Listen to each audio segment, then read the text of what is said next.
ನೀವೇನಾದ್ರೂ ನಮ್ಮ ಚಾನೆಲ್ಗೆ ಹೊಸಬ್ರಾಗಿದ್ರೆ ತಪ್ಪದೇ ಚಾನೆಲ್ ಅನ್ನ ಸಬ್ಸ್ಕ್ರೈಬ್ ಮಾಡ್ಕೊಳ್ಳಿ. ಶಿವರಾತ್ರಿ ಹಬ್ಬದ ಹಾರ್ದಿಕ ಶುಭಾಶಯಗಳು. ಮತ್ತೊಂದು ವಾರ ಮತ್ತಷ್ಟು ಕಥೆಗಳ ಜೊತೆಗೆ ನಿಮ್ ಮುಂದೆ ಬಂದಿದ್ದೀನಿ. ಬನ್ನಿ ಹಾಗಿದ್ರೆ ಫಿಲ್ಮ್ ಇಂಡಸ್ಟ್ರಿಗೆ ಸಂಬಂಧಪಟ್ಟಂತೆ ಈ ವಾರ ಯಾವೆಲ್ಲ ಸುದ್ದಿಗಳು ಕೇಳಿ ಬರ್ತಾ ಇದೆ ಅಂತ ನೋಡ್ಕೊಂಡ್ ಬರೋಣ.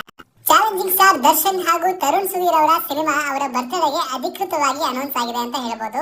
ಉಮಾಪತಿ ಶ್ರೀನಿವಾಸ್ ಗೌಡ ನಿರ್ಮಾಣ ಮಾಡಬೇಕಿದ್ದಂತಹ ಈ ಸಿನಿಮಾನ ಈಗ ಕ್ರಾಂತಿ ಹಾಗೂ ಯಜಮಾನ ಖ್ಯಾತಿಯ ಶೈಲಜಾ ನಾಗ್ ಅವರು ನಿರ್ಮಾಣ ಮಾಡ್ತಾ ಇದ್ದಾರೆ. ಇದು ಅಧಿಕೃತವಾಗಿ ಬರ್ತ್ಡೇ ದಿನ ಪೋಸ್ಟರ್ ಮೂಲಕ ಹೊರಬಂದಿದೆ. ಪವರ್ ಸ್ಟಾರ್ ಪುನೀತ್ ರಾಜ್ಕುಮಾರ್ ಅವರನ್ನು ಕಳ್ಕೊಂಡು ನಾವು ಸಾಕಷ್ಟು ಸಮಯಗಳೇ ಕಳೆದು ಹೋಗಿದ್ರು ಕೂಡ ಇವತ್ತಿಗೂ ತಮ್ಮ ಸಿನಿಮಾ ಹಾಗೂ ಸಮಾಜಕ್ಕೆ ಮಾಡಿರುವಂತಹ ಕಾರ್ಯಗಳ ಮೂಲಕ ನಮ್ಮ ಹೃದಯದಲ್ಲಿ ಅಜರಾಮರವಾಗಿದ್ದಾರೆ. ಪ್ರತಿ ವರ್ಷ ಅವರ ಬರ್ತ್ಡೇಗೆ ಒಂದಲ್ಲ ಒಂದ್ ರೀತಿ ಸರ್ಪ್ರೈಸ್ ನ ಅಭಿಮಾನಿಗಳಿಗೆ ಯಾರಾದ್ರೂ ಒಬ್ರು ನೀಡ್ತಾನೆ ಬಂದಿದ್ದಾರೆ. ಹಾಗೂ ಈ ಬಾರಿ ಮಾರ್ಚ್ 14ಕ್ಕೆ ಅವರ ಮೊದಲ cinema Appu cinema re release ಮಾಡ್ತಾ ಇದ್ದಾರೆ. ಅಭಿಮಾನಿಗಳಿಗೆ ಕ್ರೇಜಿ ಸ್ಟಾರ್ ರವಿಚಂದ್ರನ್ ಅವರು ನಿರ್ದೇಶನ ಮಾಡುತ್ತಿರುವಂತಹ I am god the crazy cinema ಬಹುತೇಕ ಮುಕ್ಕಾಲು ಭಾಗದ ಚಿತ್ರೀಕರಣ ಪೂರ್ಣಗೊಂಡಿದೆ ಅನ್ನೋ ಮಾಹಿತಿ ಸಿಕ್ಕಿದೆ. ಈ ಸಿನಿಮಾದಲ್ಲಿ ರವಿಚಂದ್ರನ್ ಅವರ ಜೊತೆಗೆ ಅವರ ಮಗ ಮನೋರಂಜನ್ ರವಿಚಂದ್ರನ್ ಅವರು ಕೂಡ ಪ್ರಮುಖ ಪಾತ್ರದಲ್ಲಿ ಕಾಣಿಸಿಕೊಳ್ತಾ ಇದ್ದಾರಂತೆ. ಈ ವಾರ ಬಿಡುಗಡೆ ಆಗೋದಕ್ಕೆ ತುಂಬಾ ಕನ್ನಡ ಸಿನಿಮಾಗಳು ರೆಡಿ ಆಗಿದೆ ಅಂತಾನೆ ಹೇಳ್ಬೇಕು. ಪ್ರತ್ಯರ್ಥ, 1990s, ಅಪಾಯವಿದೆ ಎಚ್ಚರಿಕೆ, ಲೈಫ್ ಇಸ್ ಬ್ಯೂಟಿಫುಲ್, ನಾಗವಲ್ಲಿ ಬಂಗಲೆ ಇಂತಹ ಸಿನಿಮಾಗಳು ಬಿಡುಗಡೆ ಆಗೋದಕ್ಕೆ ಸಿದ್ಧವಾಗಿ ನಿಂತಿದೆ. ಇದರ ಜೊತೆಗೆ ಪ್ರಜ್ವಲ್ ದೇವರಾಜ್ ಅವರ ರಾಕ್ಷಸ ಸಿನಿಮಾ ಕೂಡ ಫೆಬ್ರವರಿ 28ಕ್ಕೆ ರಿಲೀಸ್ ಆಗ್ತಾ ಇದೆ. ಸಿನಿಮಾ ತಂಡ ಇನ್ನೂ ಸ್ವಲ್ಪ ಪ್ರಮೋಷನ್ ಬಗ್ಗೆ ತಲೆ ಕೆಡಿಸ್ಕೋಬಹುದಿತ್ತು ಅನ್ನೋದು ನನ್ನ ಅಭಿಪ್ರಾಯ. ಇದರ ಜೊತೆಗೆ ಪ್ರಮೋದ್ ಶೆಟ್ಟಿ ನಟನೆಯ ಶಬಾಷ್ ಬಡ್ಡಿ ಮಗನೇ ಸಿನಿಮಾ ಕೂಡ ಇದೇ ದಿನ ರಿಲೀಸ್ ಆಗ್ತಾ ಇದೆ. ಇದೆಲ್ಲದರ ನಡುವೆ ತುಂಬಾ ಕುತೂಹಲ ಮೂಡಿಸಿರುವಂತಹ ಸಿನಿಮಾ ಅಂದ್ರೆ ಮಾಂಕ್ ದ ಯಂಗ್. ಈ ಸಿನಿಮಾ ಕೂಡ ಫೆಬ್ರವರಿ 28ಕ್ಕೆ ರಿಲೀಸ್ ಆಗ್ತಾ ಇದೆ. ಬೇರೆ ಸಿನಿಮಾಗಳಿಗಿಂತ ಈ ಸಿನಿಮಾ ವಿಭಿನ್ನವಾಗಿ ಕಾಣಿಸ್ಕೊಳ್ತಾ ಇರೋದು ಯಾಕಂದ್ರೆ ಈ ಸಿನಿಮಾ ಮೂಡ್ ಬಂದಿರುವಂತಹ ರೀತಿಗೆ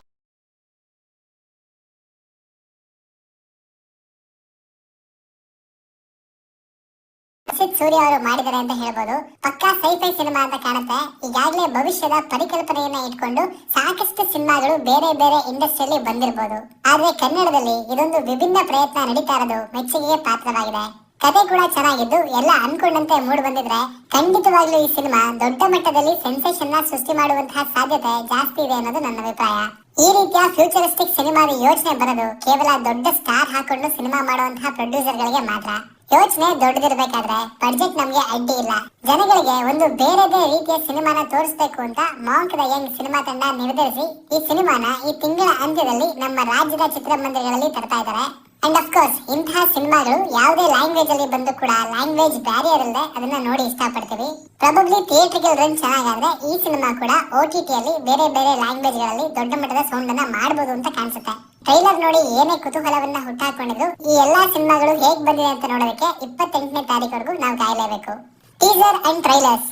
ತೆಲುಗಿನ ನ್ಯಾಚುರಲ್ ಸ್ಟಾರ್ ನಾನಿ ನಟನೆಯ ಹಿಟ್ ಸಿನಿಮಾದ 3ನೇ ಅವತರಣಿಕೆಯ ಟೀಸರ್ ರಿಲೀಸ್ ಆಗಿದ್ದು ವ್ಯಾಪಕವಾಗಿ ಸಿನಿಮಾದ ಟೀಸರ್ಗೆ ಮೆಚ್ಚುಗೆ ಸಿಗ್ತಾ ಇದೆ. ಹಿಟ್ ದ ಥರ್ಡ್ ಕೇಸ್ ಸಿನಿಮಾದ ಟೀಸರ್ ಸಖತ್ ಮಾಸ್ ಆಗಿ ಮೂಡ್ ಬಂದಿದೆ ಅಂತ ನೋಡಿದವರೆಲ್ಲ ಹೇಳ್ತಾ ಇದಾರೆ. ಟೀಸರ್ ನೋಡಿದ್ರೆ ನಿಮ್ಗೆ ಅನಿಸ್ತುನ್ನದನ್ನ ಕೂಡ ಕಮೆಂಟ್ ಮಾಡಿ ತಿಳಿಸಿ. Extras and bus. ಮರಾಠ ಸಾಮ್ರಾಜ್ಯದ ಅತ್ಯಂತ ಜನಪ್ರಿಯ ರಾಜರುಗಳಲ್ಲಿ ಒಬ್ಬರಾಗಿರುವಂತಹ ಛತ್ರಪತಿ ಶಿವಾಜಿ ಮಹಾರಾಜರ ಮೊದಲ ಮಗ ಛತ್ರಪತಿ ಸಂಭಾಜಿ ಮಹಾರಾಜರ ಜೀವನಾಧಾರಿತ ಕಥೆ ಆಗಿರುವಂತಹ ಚಾವಾ ಸಿನಿಮಾದ ಸುದ್ದಿ ಈಗ ಎಲ್ಲಾ ಕಡೆ ದೊಡ್ಡ ಮಟ್ಟದಲ್ಲಿ ಕೇಳಿ ಬರ್ತಾ ಇದೆ. ರಿಲೀಸ್ ಆದ 11 ದಿನಗಳ ನಂತರ ಅಂದ್ರೆ ಸೋಮವಾರದವರೆಗೂ ಈ ಸಿನಿಮಾ ಬರೋಬ್ಬರಿ 340 ಕೋಟಿಗೂ ಹೆಚ್ಚಿನ ಕಲೆಕ್ಷನ್ ಅನ್ನ ಮಾಡಿದೆ ಅಂತ ಸ್ಯಾಕ್ನಿಕ್ ವರದಿ ಮಾಡಿದೆ. ಸಾಧಕರ ಜೀವನಾಧಾರಿತ ಸಿನಿಮಾಗಳ ವಿಚಾರಕ್ಕೆ ಬಂದ್ರೆ ಕೇವಲ ಬಾಲಿವುಡ್ ಮಾತ್ರವಲ್ಲದೆ ಇಡೀ ಭಾರತೀಯ ಚಿತ್ರರಂಗದಲ್ಲಿ ವಿಕ್ಕಿ ಕೌಶಲ್ ನಂಬರ್ 1 ನಟ ಅಂತ ಮತ್ತೊಮ್ಮೆ ಈ ಸಿನಿಮಾದ ಮೂಲಕ ಸಾಬೀತುಪಡಿಸಿದ್ದಾರೆ. ಈ ಸಿನಿಮಾದಲ್ಲಿ ಅವರ ಪತ್ನಿಯ ಪಾತ್ರದಲ್ಲಿ ರಶ್ಮಿಕಾ ಮಂದಣ್ಣ ಕೂಡ ಕಾಣಿಸಿಕೊಂಡಿದ್ರು. ಆದ್ರೆ ಪ್ರಮುಖವಾಗಿ ವಿಕ್ಕಿ ಕೌಶಲ್ ಅವರ ಪಾತ್ರ ಪೋಷಣೆಯ ವಿಚಾರದ ಬಗ್ಗೆ ದೇಶದ ಪ್ರತಿಯೊಂದು ಮೂಲೆಗಳಿಂದಲೂ ಕೂಡ ಮೆಚ್ಚುಗೆಯ ಮಹಾಪೂರ್ವೆ ಹರಿದು ಬರ್ತಾ ಇದೆ. ನಮ್ಮ ಹ್ಯಾಟ್ರಿಕ್ ಹೀರೋ ಶಿವಣ್ಣ ನಿಮ್ಮೆಲ್ಲರಿಗೂ ಗೊತ್ತಿರೋ ಹಾಗೆ ಈಗಾಗಲೇ ಕ್ಯಾನ್ಸರ್ ಚಿಕಿತ್ಸೆಯನ್ನ ಯಶಸ್ವಿಯಾಗಿ ಪೂರೈಸಿಕೊಂಡು ವಾಪಸ್ ಬಂದಿದ್ದಾರೆ. ಲೇಟೆಸ್ಟ್ ಸುದ್ದಿ ಏನಪ್ಪಾ ಅಂದ್ರೆ ರಜನಿಕಾಂತ್ ಅವರ ಜೈಲರ್ 2 ಸಿನಿಮಾ ಅನೌನ್ಸ್ ಆಗಿದೆ. ಇನ್ನು ಈ ಸಿನಿಮಾದಲ್ಲಿ ಕೂಡ ಶಿವಣ್ಣ ನರಸಿಂಹನಾಗಿ ಆರ್ಬಿಟ್ಸಲಿದ್ದಾರೆ ಅನ್ನೋದು ಕನ್ಫರ್ಮ್ ಆಗಿದೆ. ಮಾಹಿತಿಗಳ ಪ್ರಕಾರ ಈ ಸಿನಿಮಾದ ಶೂಟಿಂಗ್ ಆಗಿ ನಿರ್ದೇಶಕ ನೆಲ್ಸನ್ ಶಿವಣ್ಣ ಅವರಿಗೆ 14 ದಿನಗಳ ಕಾಲ್ ಶೀಟ್ ಅನ್ನ ಕೇಳಿದ್ದಾರೆ ಅಂತ ಮಾಹಿತಿ ತಿಳಿದು ಬಂದಿದೆ. ಈ ಸಿನಿಮಾದಲ್ಲಿ ಕೂಡ ಅದೇ ರೀತಿಯ ಆರಾದಲ್ಲಿ ಶಿವಣ್ಣ ಕಾಣಿಸಿಕೊಳ್ಳೋದನ್ನ ನೋಡೋದಕ್ಕೆ ಅಭಿಮಾನಿಗಳು ಕಾತರರಾಗಿದ್ದಾರೆ. 2024ರ ಹೈಯೆಸ್ಟ್ ಗ್ರಾಸರ್ ಆಗಿರುವಂತಹ ಕನ್ನಡದ ಸಿನಿಮಾ ಯಾವುದು ಅಂತಂದ್ರೆ ಅಭಿನಯ ಚಕ್ರವರ್ತಿ ಕಿಚ್ಚ ಸುದೀಪ್ ನಾಯಕ ನಟನಾಗಿ ಕಾಣಿಸಿಕೊಂಡಿರುವಂತಹ ಮ್ಯಾಕ್ಸ್ ಸಿನಿಮಾ. ಈ ಸಿನಿಮಾ ಇತ್ತೀಚೆಗಷ್ಟೇ ZEE5 ನಲ್ಲಿ OTT ರಿಲೀಸ್ ಆಗಿತ್ತು. ಬಿಡುಗಡೆಯಾದ 72 ಗಂಟೆಗಳಿಗಿಂತ ಮೊದಲೇ 100 ಮಿಲಿಯನ್ ಸ್ಟ್ರೀಮಿಂಗ್ ಅನ್ನ ಕಂಡಿರುವಂತಹ ಸಾಧನೆಯನ್ನ ಮಾಡುವ ಮೂಲಕ ಚಿಕ್ಕ ಪರದೆ ಮೇಲೆ ಕೂಡ ಈ ಸಿನಿಮಾನ ನೋಡೋದಕ್ಕೆ ದೊಡ್ಡ ಮಟ್ಟದ ವೀಕ್ಷಕರ ಬಳಗ ಇದೆ ಅನ್ನೋದನ್ನ ಸಾಬೀತುಪಡಿಸಿದ್ದಾರೆ. ಇನ್ನು ಸಿನಿಮಾದ ಒರಿಜಿನಲ್ ಸೌಂಡ್ ಟ್ರ್ಯಾಕ್ ಕೂಡ ಇತ್ತೀಚೆಗಷ್ಟೇ ರಿಲೀಸ್ ಆಗಿದ್ದು ಸಿನಿಮಾದ ಮ್ಯೂಸಿಕ್ ಅನ್ನ ಜನಗಳು ಯೂಟ್ಯೂಬ್ ಅಲ್ಲಿ ಎಂಜಾಯ್ ಮಾಡ್ತಾ ಇದ್ದಾರೆ. ನವೀನ್ ಶಂಕರ್ ನಾಯಕನಾಗಿ ಕಾಣಿಸಿಕೊಂಡಿದ್ದ ನೋಡಿದವರು ಏನಂತಾರೆ ಸಿನಿಮಾ ಚಿತ್ರಮಂದಿರಗಳಲ್ಲಿ 25 ದಿನಗಳನ್ನ ಯಶಸ್ವಿಯಾಗಿ ಪೂರೈಸಿದ್ದು ಜನಗಳು ಇವತ್ತಿಗೂ ಕೂಡ ಈ ಸಿನಿಮಾನ ಥಿಯೇಟರ್ಗೆ ಹೋಗಿ ನೋಡಿ ಎಂಜಾಯ್ ಮಾಡ್ತಿರುವಂತಹ ರೀತಿ ನೋಡಿದ್ರೆ ನಿಜಕ್ಕೂ ಕೂಡ ಒಂದ್ ಒಳ್ಳೆ ಕನ್ನಡದ ಸಿನಿಮಾನ ಜನಗಳು ಕೈ ಬಿಡಲ್ಲ ಅಂತ ಅನ್ಸುತ್ತೆ. ಅರ್ಜುನ್ ಜನ್ಯ ನಿರ್ದೇಶನದಲ್ಲಿ ಮೂಡ್ ಬರ್ತಾ ಇರುವಂತಹ 45 ಸಿನಿಮಾದ ಪ್ರಮೋಷನಲ್ ಸಾಂಗ್ ಅನ್ನ ಉಗಾಂಡಾದಲ್ಲಿ ಚಿತ್ರೀಕರಣ ಮಾಡಬೇಕು ಅಂತ ಫಿಲ್ಮ್ ಟೀಮ್ ನಿರ್ಧಾರ ಮಾಡಿದೆ ಎನ್ನುವಂತಹ ಸುದ್ದಿ ಕೂಡ ಕೇಳಿ ಬರ್ತಾ ಇದೆ. ಈಗಾಗಲೇ ವಿಡಿಯೋ ತುಣುಕುಗಳಿಂದ ಸಿನಿಮಾದ ಬಗ್ಗೆ ಇರುವಂತಹ ಕ್ಯೂರಿಯಾಸಿಟಿ ಹೆಚ್ಚಾಗಿದ್ದು 3 ಬಿಗ್ ಸ್ಟಾರ್ ಗಳು ಒಂದೇ ಸಿನಿಮಾದಲ್ಲಿ, ಅದು ಕೂಡ ಅರ್ಜುನ್ ಜನ್ಯ ಅವರ ಮೊದಲ ನಿರ್ದೇಶನದಲ್ಲಿ ಕಾಣಿಸಿಕೊಳ್ತಾ ಇರೋದು ಎಕ್ಸೈಟಿಂಗ್ ಆಗಿದೆ. ಅನೂಪ್ ಭಂಡಾರಿ ಹಾಗೂ ಅಭಿನಯ ಚಕ್ರವರ್ತಿ ಕಿಚ್ಚ ಸುದೀಪ್ ಅವರ ಬಿಲ್ಲಾ ರಂಗ ಭಾಷಾ ಸಿನಿಮಾದ ಚಿತ್ರೀಕರಣ ಮಾರ್ಚ್ ಮಧ್ಯೆಯಿಂದ ಪ್ರಾರಂಭವಾಗಲಿದೆ ಹಾಗೂ ಈ ಸಿನಿಮಾ 2D ಹಾಗೂ 3D ಎರಡರಲ್ಲೂ ಕೂಡ ಚಿತ್ರೀಕರಣಗೊಳ್ಳಲಿದೆ. ಮೇಕಿಂಗ್ ವಿಚಾರಕ್ಕೆ ಬಂದ್ರೆ ಅನೂಪ್ ಭಂಡಾರಿ ಏನು ಅನ್ನೋದನ್ನ ನಾವು ಈಗಾಗಲೇ ವಿಕ್ರಾಂತ್ ರೋಣ ಸಿನಿಮಾದ ಮೂಲಕ ನೋಡಿದೀವಿ. ಈಗ ಮತ್ತೊಂದು ಸಿನಿಮ್ಯಾಟಿಕ್ ಮಾರ್ಬಲ್ ಅನ್ನ ನಮ್ಮ ಮುಂದೆ ತರೋದಕ್ಕೆ ತಯಾರಿಗಳಂತೂ ನಡೀತಾ ಇದೆ. ಇತ್ತೀಚೆಗಷ್ಟೇ ಟಾಕ್ಸಿಕ್ ಸಿನಿಮಾದ ನಿರ್ಮಾಪಕರಾಗಿರುವಂತಹ ವೆಂಕಟ್ ಕೆ ನಾರಾಯಣ್ ರವರು ಸಿನಿಮಾದ ಬಗ್ಗೆ ಮಾತನಾಡ್ತಾ ಇಬ್ರು ಕೂಡ ಗ್ಲೋಬಲ್ ಲೆವೆಲ್ ಅಲ್ಲಿ ನಮ್ಮ ಸಿನಿಮಾಗಳನ್ನ ಪ್ರತಿನಿಧಿಸಬೇಕು ಎನ್ನುವಂತಹ ಮೈಂಡ್ ಸೆಟ್ ಅನ್ನ ಇಟ್ಕೊಂಡೆ ಈ ಸಿನಿಮಾನ ಪ್ರಾರಂಭ ಮಾಡಿದ್ವಿ ಅಂತ ಸಿನಿಮಾದ ಪ್ರಾರಂಭದ ಬಗ್ಗೆ ತಮ್ಮ ಅಭಿಪ್ರಾಯವನ್ನ ಹೇಳಿದ್ದಾರೆ. ಇದೇ ರೀತಿ ರಾಮಾಯಣ ಸಿನಿಮಾದಲ್ಲಿ ಕೂಡ ರಾಕಿಂಗ್ ಸ್ಟಾರ್ ಯಶ್ ಅವರು ಸದ್ಯಕ್ಕೆ ತಮ್ಮನ್ನ ತಾವು ತೊಡಗಿಸಿಕೊಂಡಿರೋದು ನಿಮ್ಮೆಲ್ಲರಿಗೂ ಗೊತ್ತಿರುವಂತಹ ವಿಚಾರ. ಆ ಸಿನಿಮಾದಲ್ಲಿ ಅವರು ಕೇವಲ ಸಹ ನಿರ್ಮಾಪಕನಾಗಿ ಮಾತ್ರವಲ್ಲದೆ ರಾವಣನ ಪಾತ್ರದಲ್ಲಿ ಕೂಡ ಆರ್ಭಟಿಸಲಿದ್ದಾರೆ.